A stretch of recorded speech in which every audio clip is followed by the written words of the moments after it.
the lane. 15-10. Touchdown, Chargers.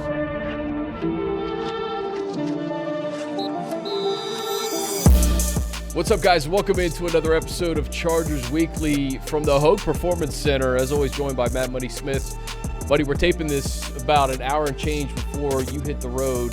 This is a simulcast, by the way, on Friday. So if you listen to Money on the radio, you're also going to be able to watch them on TV. It's going to be fun. So, thinking about our friend Noah Eagle, he got pressed into emergency duty, has to fly to Ireland to call the Notre Dame Navy game. And for NBC, that is his new employer, no longer doing the Clipper play-by-play here in town. Instead, he is hired by NBC to do Big Ten football, and they need him to head over across the pond there to call the Notre Dame game. So Josh Ruprecht, a name you may not hear often, but one of our bosses here, has had the idea, why don't we do a simulcast? Let's get you, DJ, and Dan in the booth, LT down on the field, and going to have a lot of fun. I'm going to do everything I can to stay out of the way. Got a lot of big football brains between those three that can really break it down and should have a really good time talking about this final preseason game, the roster, what we've seen so far. So I'm really looking forward to it. I'm excited. And on your home, Channel 2. Channel 2, that? yeah. Let's go. We'll be pregame, postgame with the great Jim Hill and Jaleel Adai and Haley Elwood. So it'll be fun. This last preseason game,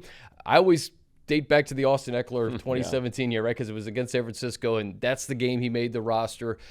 I guess before we look ahead to the Niners, let's look back to that weird Sunday hurricane that was really just rain. Yeah.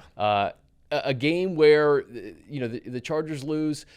Your takeaways, I guess maybe starting at the quarterback position. Well, it's a rough game for Easton, no doubt. Took a couple really bad sacks, one on a third down where he had a couple where I think he was sacked maybe 3-4 times. He just, for whatever reason, just didn't get rid of the ball. So I'm sure that's something that Coach went over with him.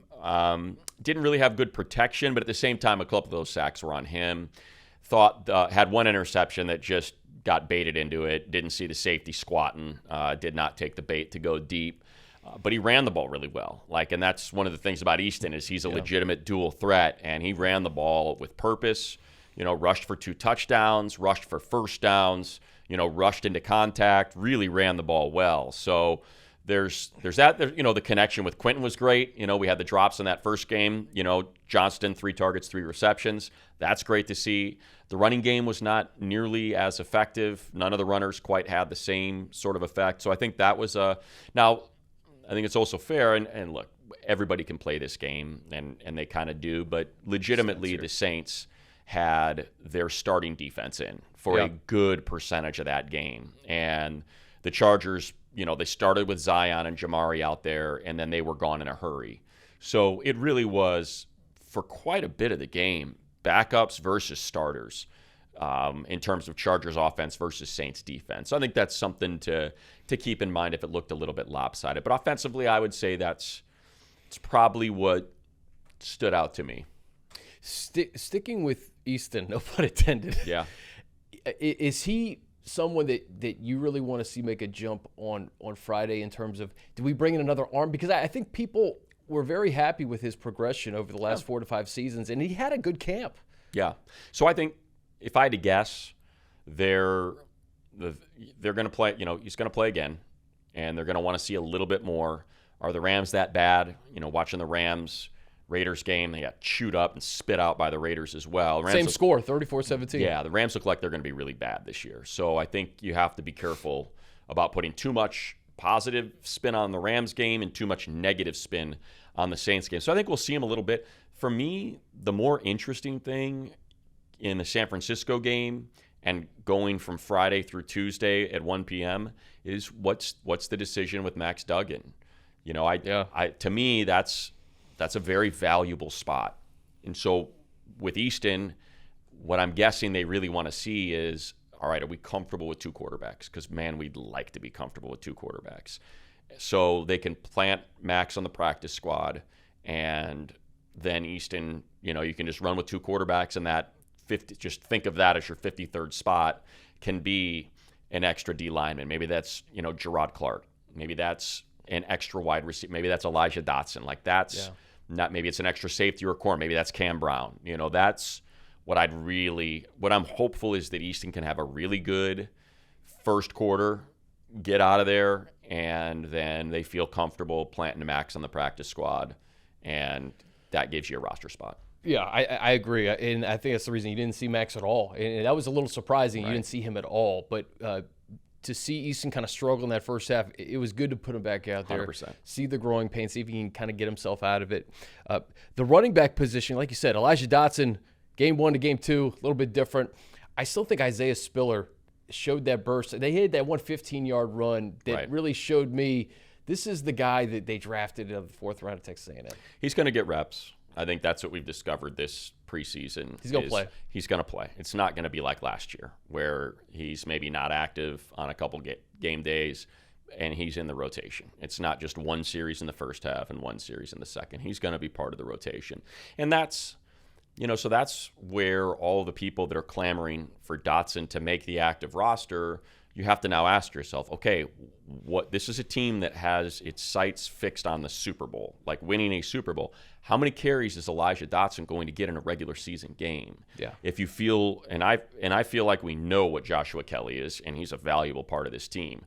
We obviously know that Austin Eckler's in the conversation as the best all-around running back in the NFL, and now we're feeling really good about Isaiah Spiller. So then the question becomes, okay, if Elijah makes the 53, what's his role? What is his role on game day? And now I'm going to ask the question and answer it myself. The role is that it's a position of attrition, and that's his role, is that every year the running back takes a high rate of injury games missed. So that's why he's on the active roster. If he's not, feel great about those 3 guys as long as they can stay healthy. If he is, feel really good about the depth. I think the question Chargers fans have is can you keep him on the 53 initially so you don't lose him? Because that could be a guy you lose. But again, game 3 is a perfect opportunity to see if that's a guy worth keeping on your 53 initially. Yeah, I think we've been through this before. Yeah. We've been through this with Troymaine Pope. We've been through this with Trez Newsome. Like, we've been through the preseason running back that raises his hand, and you say, ooh, you put him on the practice squad, and someone might claim him, and they don't. Yeah. And rarely do those players get claimed. Who was the running back from Tulane that Coach Lynn compared to a Mack truck? Why is the name escaping me? It's escaping me. There's a lot now. of like Trez Newsome, Troymaine Pope. He called him an F-150. Yeah. And I'm trying to, and it might have been one of those two. It might have been, anyway. That's the thing. We think, no doubt someone's going to come, and maybe they will. Maybe the Colts come get him because Jonathan Taylor's, not going to be ready for the first game of the season, or they trade him, whatever. So someone could claim him, but I think that's what makes the job so hard. It's what makes putting the 53 together so hard, because you've got to play that. And one of the things that Tom Telesco, during his interview with DJ and me on this past Sunday against the Saints, he brought up a point that people regularly forget. He's like, don't forget, guys, we have a staff. We have a pro staff, a staff that scouts the pro teams.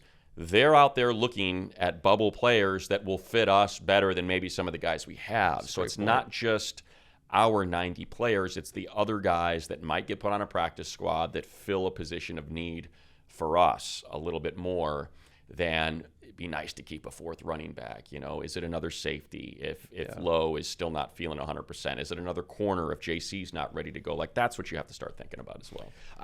The fact that Spiller didn't play at all last year and he was a 4th round pick, what do you think Dotson's going to do this year? He's going to sit on the practice squad. He's going to be inactive because they have 3 guys ahead of him.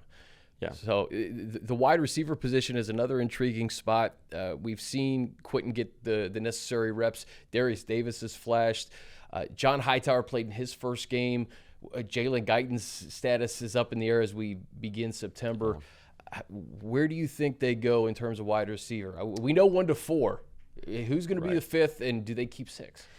Well, they're going to keep 6 because I don't think Guyton's going to be ready. We saw him working off to the side, in that final training camp practice yesterday. So if I had to guess, I don't think he's going to be ready to go, which means it's going to be a pick your style of wide receiver that you want to make the team.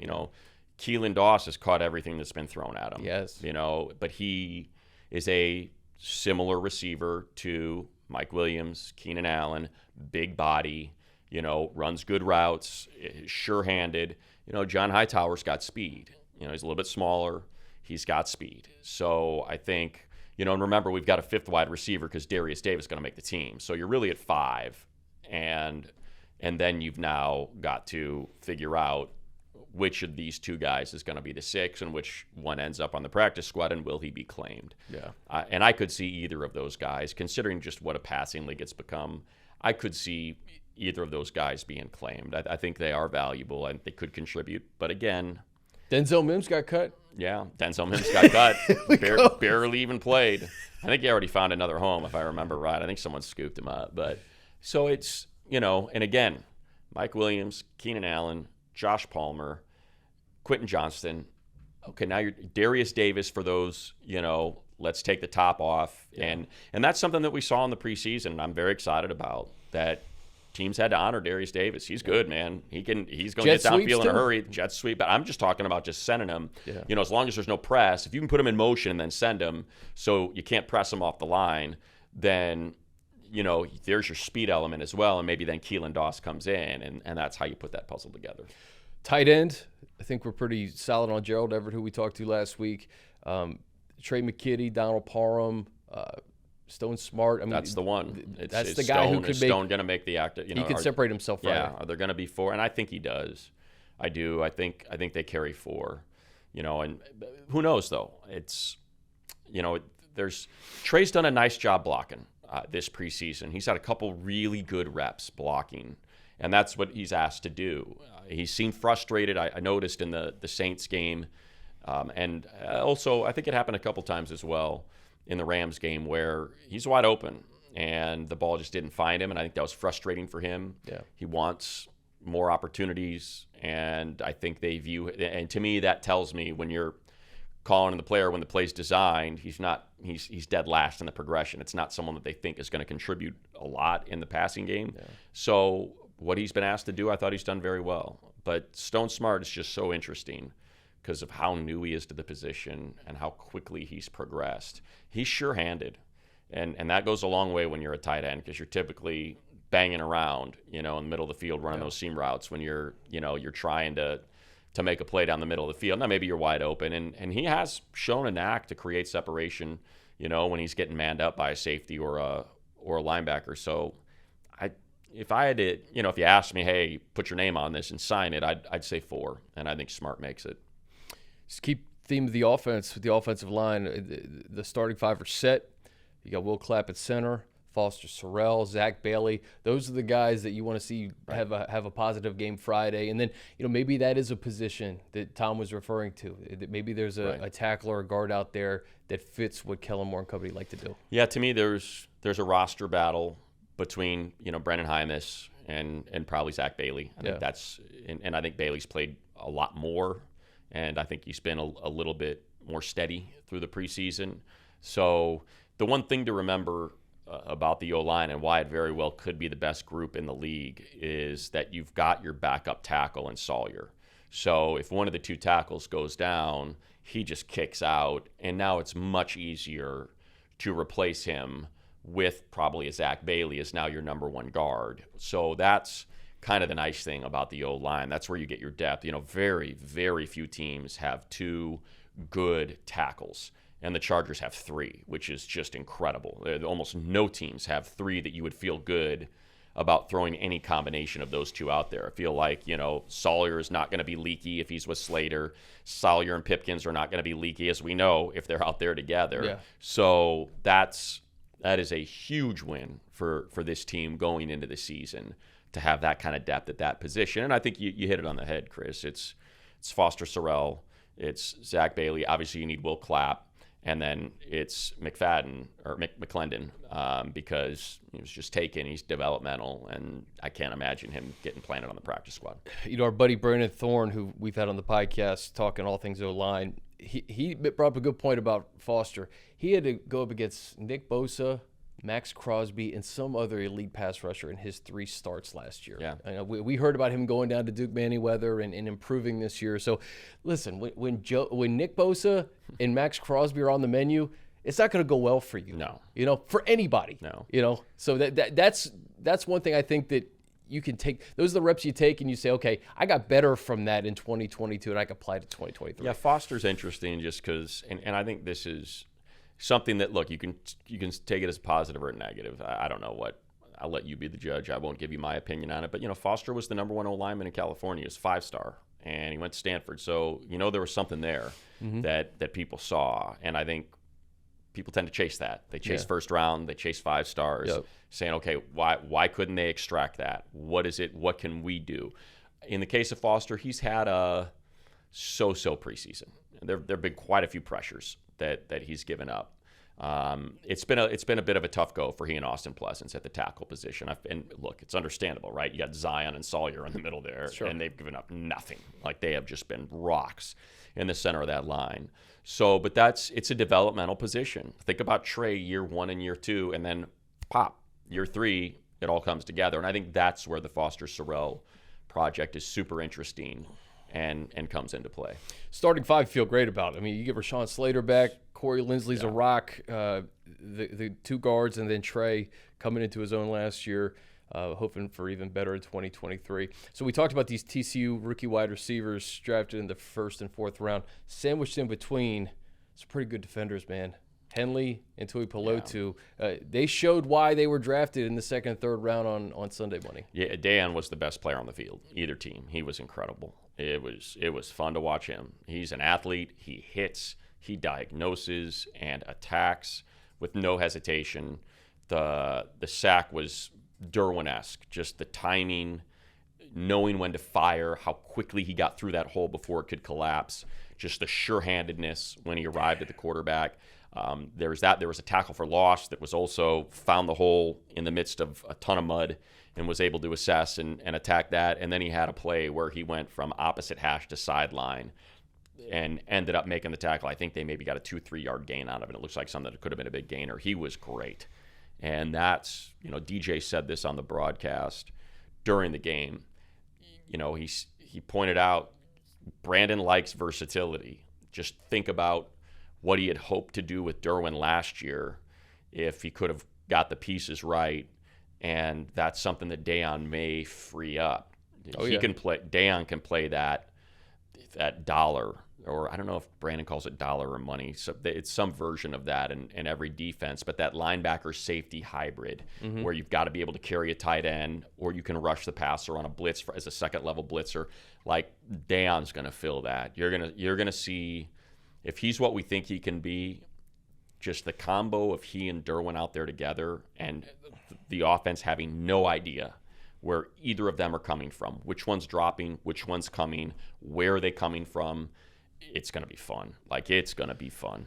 So sometimes it'll take a half a season to know if you're even going to get contributions from your 1st, 2nd, 3rd, 4th. We know right now Quentin's going to contribute. Darius is going to contribute in a big way. Tuli's right behind Bosa and Mack. Yeah. And Daiyan, I mean, the fact that Daiyan can do so much and then also be a special teams ace. Yeah. We know the first 4 picks are going to contribute to this team right before the 3rd preseason game. Tom and company did pretty good this year. And I'll add one more. Matlock's going to contribute. He's going to be in that rotation. I have no doubt about it. He's good. 6-rounder. He's really good. And you're seeing he's not moved. The O-lineman, and I know he's facing backup O-lineman and stuff, but he is strong at the point of attack. He holds, he sheds, he makes tackles. He'll carry guys. You'll see. We've seen it. You put a backup in there, when he was facing the 2nd and 3rd level offensive lineman, a couple times they were on skates, and he is just jamming that guy and collapsing the pocket. He's good. He's really good. Sebastian talked about him last week. Yeah. So I think you're talking about 4 contributors, 5 probably, out of this rookie class. And we'll see how, when things get real and they're out there against the Dolphins or the Vikings. Think about those first 3 weeks, Dolphins, Titans, Vikings. You got 3 veteran-laden, really good teams, smart coaches. We'll see how it goes. Bright offensive minds, obviously, and just Mike Vrabel's one of the steadiest head coaches in the league and always fields a competitive squad no matter who's out there. So it'll get real in a hurry, but I do have faith that this rookie class is going to contribute in a big way. The other linebackers won't play, K9 and Kendricks. Anybody else at that position that you're looking at on Friday? Well, I mean, feel look, like we have a pretty good idea.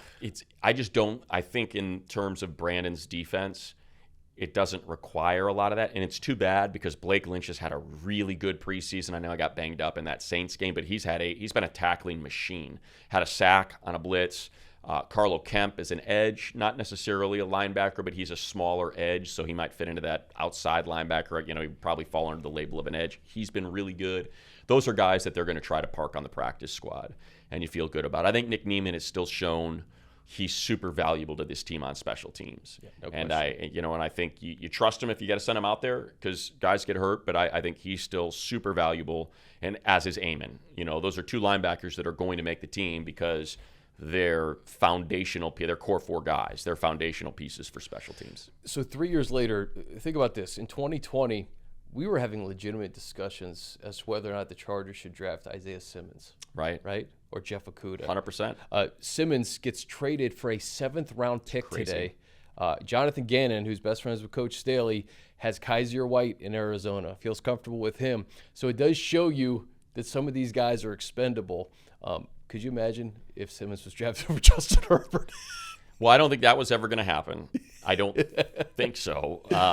But yeah, look, and I think it's also a reminder that football is so circumstantial. It is. Who knows if Isaiah Simmons was drafted over Justin Herbert and they end up taking Jalen Hurts in the 2nd round, if that's the way it goes, maybe Isaiah Simmons is the second coming of take your pick. I don't know, maybe you know what I'm saying. Yeah. Like I don't want to throw names out there and sound ridiculous because he was just traded for a 7th-round pick, but he was incredible at Clemson. I mean, incredible. Guy could do everything. Yeah. And he went to a terrible organization that just, look at who was the guy at Temple? Hassan Reddick. Hassan Reddick, yeah. They couldn't figure out what to do with him. He goes to Philadelphia, and the guy's got 15 sacks. It's like he goes home, and he's good. Exactly. So I think it's also, before we start piling on Isaiah, let's give him a chance in New York with a great organization now with Brian Daboll, and let's see what he can do. But I'm just like, man, a 7th for Isaiah Simmons? Well, it's they're cleaning house of all the previous administration. They DeAndre Hopkins laughed at it. He said, "Oh, okay, for a tanking. 7th-round pick." So Simmons he's young. The Rams and the Cardinals are in a dead ass sprint for Caleb Williams. That's all there is. They're to not. it. It's a two-team Yes, division. They right are now. both sprinting to the finish line backwards. Speaking of draft picks that may be questionable, Trey Lance is gonna. It's the it's Bison Bowl. interesting. It's the Bison Bowl. It's a It Stick is. versus Lance. Yeah, they were the back-to-back guys. And Trey is probably going to have an opportunity to put some tape out there to either get traded or, show the Niners that maybe there's still a little bit of hope. He'll be going up against the secondary of the Chargers, who we know is pretty established. JT Woods is the one guy that I think has made some strides this preseason. Big time. That's going to contribute is that third safety behind Alohi and Derwin. He had a great game. I know he had one bad angle early in the game, but man, he responded and had an interception not yesterday, day before in practice. Great interception, and he's really played well. I thought he had a really good game. The thing with JT was tackling, and that was his thing at Baylor, and that's why he slid to the 3rd round despite leading the NCAA in interceptions and being a 4-3 guy that's long and had on-field ball production. So how do you slip to the 3rd round? Well, that's why. He was not a great tackler, and we saw that last year. And particularly in that Arizona game, Coach, just felt like I can't afford that moving forward here. Now we saw him, he's been physical this preseason. He had a couple thumpers out there on Sunday, and it's been fun to see because if he can get that squared away, man, this is a dude with high ceiling, ball production skills at that high safety position. They can really come up with a couple 2, 3, 4 interceptions, game-changing style interceptions in a game. But another player, in a season, I should say. Another player that we always see in practice, he's productive, he can't stay healthy, is Mark Webb. This is a huge game for Mark Webb as to whether or not he's going to make this 53. That's an interesting one. Just because I think Raheem Lane is 100% in. He's such a good special teams player. So I think it's going to take a lot to get him off the 53. And I don't know if they can carry both Lane and Mark Webb. But, Mark Webb is another one of those. He can play safety. He can play corner. He can play nickel. He can do a lot. And that's why he's so intriguing. He just has not been able to stay healthy. So hoping he goes out there, plays great, shows he can stay healthy, and, make it hard. Make it really hard on the front office. What else do we want to see Friday, Money? I think we're at the point now where we just want to get to Miami. Yeah, this is almost like this third preseason game it's good for maybe the 48 to the 53, but I don't know if a lot of veterans are going to be traveling, and this is really just all about kind of filling out your final 53. Yeah, I think so. I think those last couple spots. I'm a big fan of Gerard Clark. Big fan. I think he is something they need. He's a legitimate. He's listed at 330. No chance. No chance. He's 365 if he's 50 pounds. He has got hockey assists all over the place out there. You watch his tape, and you will see, man, that guy is strong. He's more athletic than you think. So I'd really like to see him make this roster. I fall for these guys every year, though. I really do. Braden Fajoko, Forrest Merrill. Now this year, I'm a Gerard Clark guy. They've all stayed in the mix, and though. they have, and they've all contributed. They've all been super important, and I just kind of think about what this team doesn't have. They don't have that. Like they've got these super athletic interior linemen. Looks, Bash and Austin Johnson, they're big guys. Tito's big now. Tito's a big dude. But they don't have that 350, 360-pound nose tackle that can occupy two blockers, and they got no choice but to put two on them. So that's a guy I'm really keeping an eye on. I think if he has another good one, he's already put together 2 really good games and great joint practices with the Saints. I think he's one to watch. And yeah, I think that's, we've already discussed everybody else, Elijah and the wide receiver battle, Stone Smart, and Cam Brown, the corner. Yep. Can never have too many corners. So maybe keep an eye on him on special teams, see if he flashes on that front. As we close camp, the starters are now all eyes on week 1. How would you assess what we saw in camp from the ones on both sides? It's a great team. I mean, it's a really good team. I think, if you just go through the 32 teams in the NFL and you rank rosters, top to bottom, Chargers they're right at the top. Yeah. They are right at the top. They've got talent at every single position group, and they got blue chip talent. O-line, D-line, secondary, quarterback, wide receiver, running back. They have blue chip talent. With depth. This year, it seems like the depth at the beginning of the year as opposed to last year. I don't want to say it's night and day, but it's definitely significant. Yeah, wide receiver position, the running backs, the corners, having JC back with Mikey and Asante. Like I do feel like guys who had to play last year that maybe weren't expected to play, that's going to be very valuable to this team this upcoming season. You mentioned corners with Jasir and what he was able to do. Yeah. Last year, the lines really is what flashed for me this year. Is wow, they got, Tuli's good.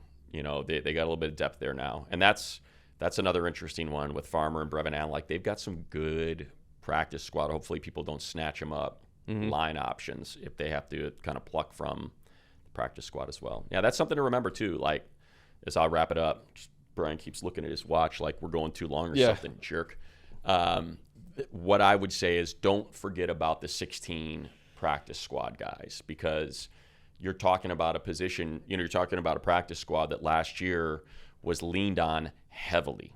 Heavily, those guys contributed. So don't get so fixated on the 53.